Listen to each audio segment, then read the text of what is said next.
Shalom saudara yang dikasihi dalam Tuhan Yesus. Sebelum kita memulai renungan pada pagi hari ini, hendaknya kita untuk berdoa. Allah Bapa yang Maha Kuasa, Allah yang kami kenal di dalam nama Tuhan Yesus Kristus, Allah yang tata di kerajaan surga, kami bersyukur Bapa atas segala anugerah-Mu pada kehidupan kami Tuhan. Sampai pada detik ini Tuhan, terima kasih atas perlindungan-Mu semalam Tuhan, sehingga kami boleh tidur dengan nyenyak dan kembali pada pagi hari ini untuk siap melaksanakan aktivitas kami dalam keadaan yang sehat dan penuh semangat tanpa suatu kekurangan apapun. Terima kasih atas cuaca yang cerah, terima kasih atas udara yang segar yang masih bisa kami hirup sampai detik ini Tuhan. Sebenarnya kami ingin mendengarkan renungan firman-Mu, bukalah mata hati dan pikiran kami. Utuslah Roh Kudus-Mu Tuhan untuk menyingkapkan setiap selubung kami Tuhan, untuk membuka pengetahuan akan Engkau Tuhan. Pakailah kami Tuhan, tidak hanya sekedar mendengarkan firman-Mu Tuhan, tapi juga melaksanakannya Tuhan, jadi saksi dan alat-Mu Tuhan dimanapun kami berada. Hanya di dalam nama Tuhan Yesus, amin. Saudara yang dikasihi dalam Tuhan, renungan pada hari Senin 17 Februari diambil dari surat Yohanes yang ketiga, pasal 1 ayat yang ke-11. Demikianlah firman Tuhan. Saudaraku yang kekasih, janganlah meniru yang jahat, melainkan yang baik. Barang siapa berbuat baik, ia berasal dari Allah. Tetapi barang siapa berbuat jahat, ia tidak pernah melihat Allah. Amin. Saudara yang dikasihi dalam Tuhan, apakah kalian semua masih ingat bahwa kita itu adalah citra Allah dan kita dibentuk sesuai gambaran daripada Allah, dan kita juga sudah dibaptis dan ditebus oleh Roh Kudus dan oleh pemandian kelahiran kembali.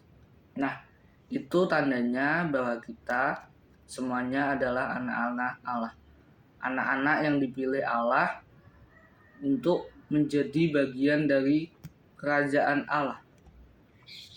Saya akan berikan perumpamaan begini. Jika di dalam satu kerajaan semua pasukan itu baik-baik saja, tidak ada kendala, tidak ada yang saling bermusuhan, tentu kerajaan tersebut akan kokoh. Apakah itu benar? Ya, itu benar.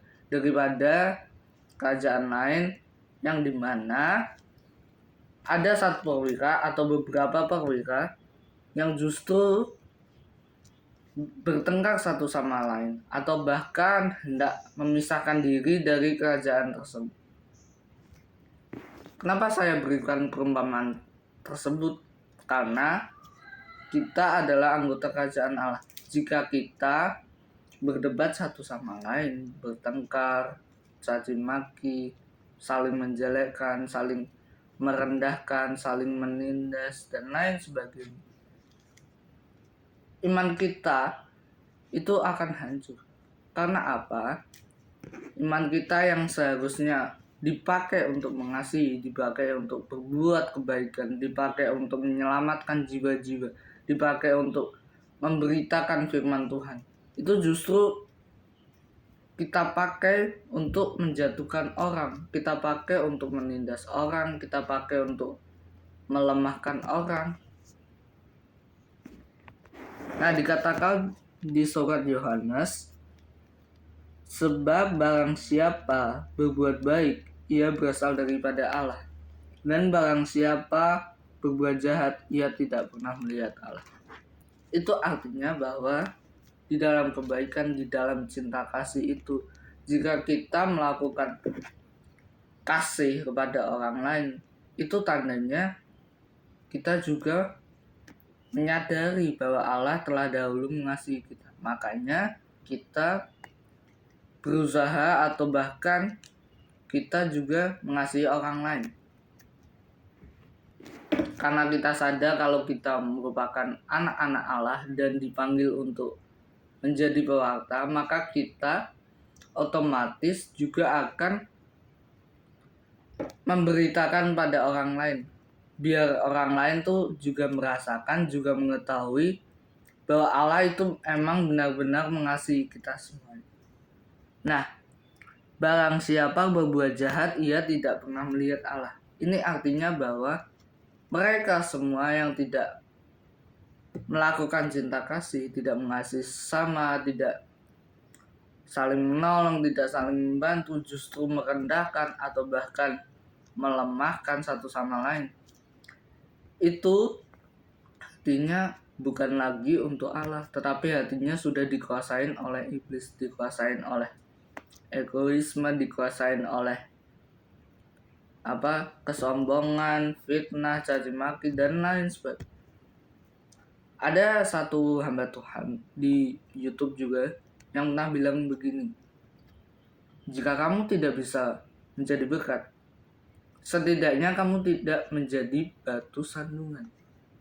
Itu benar-benar kata-kata yang powerful bagi saya, karena kalaupun kita tidak bisa memberikan apa yang kita punya kepada orang lain, apa yang kita ada dalam diri kita tapi diri orang lain nggak ada, kita berikan. Kalaupun kita tidak bisa berbagi itu semua, setidaknya kita jangan mencelakakan orang, jangan menjadikan diri kita sebagai batu sandungan. Itu artinya kita juga setidaknya jangan menjatuhkan orang lain, menyesatkan orang lain. Kalaupun kita tidak bisa memberikan berkat, memberikan apa yang kita punya, setidaknya kita bisa mengajari orang lain apa sesuatu yang baik, sesuatu yang benar. Kita bisa menegur mereka, bisa menuntun mereka ke jalan yang benar. Bukan berarti jika ada saudara kita yang melakukan dosa, melakukan kesalahan, sebaiknya kita tegur, kita nasihati, kita tuntun ke jalan yang benar, ke arah yang baik, agar dia mau bertobat dan dia mau mengakui kesalahan.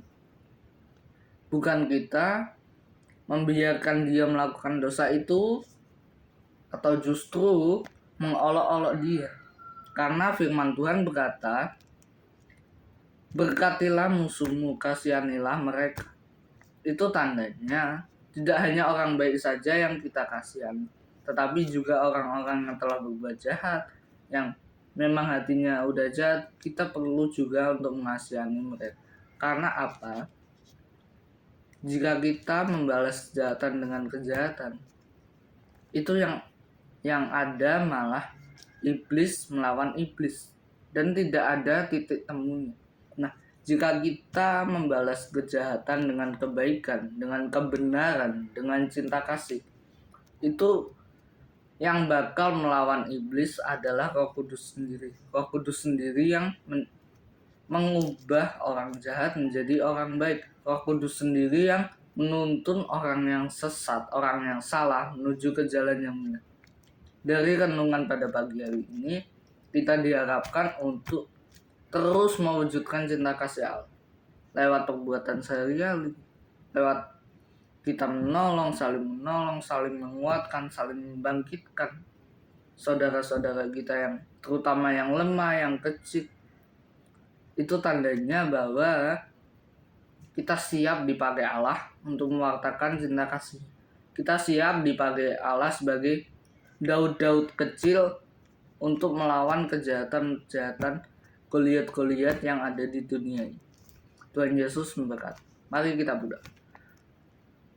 Allah Bapa yang berada di kerajaan surga, Allah yang berkuasa Tuhan, Allah yang kami kenal dalam nama Tuhan Yesus. Terima kasih Bapa atas renungan pada pagi hari ini, mengingatkan kami terus Tuhan untuk mewujudkan cinta kasih-Mu Tuhan, terutama mengasihi teman-teman kami, saudara-saudara kami maupun siapapun yang pernah berlaku jahat pada kami Bapa.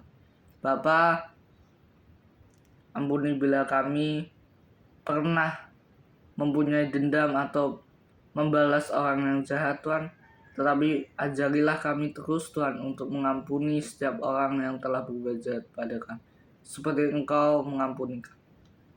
Terima kasih Bapa. Pakailah kami menjadi pelaku firman-Mu, pakailah kami menjadi saksi dan alat-Mu dimanapun kami berada. Hanya di dalam nama Tuhan Yesus, terpujilah nama Tuhan, terpujilah namamu kini dan sepanjang masa. Amin.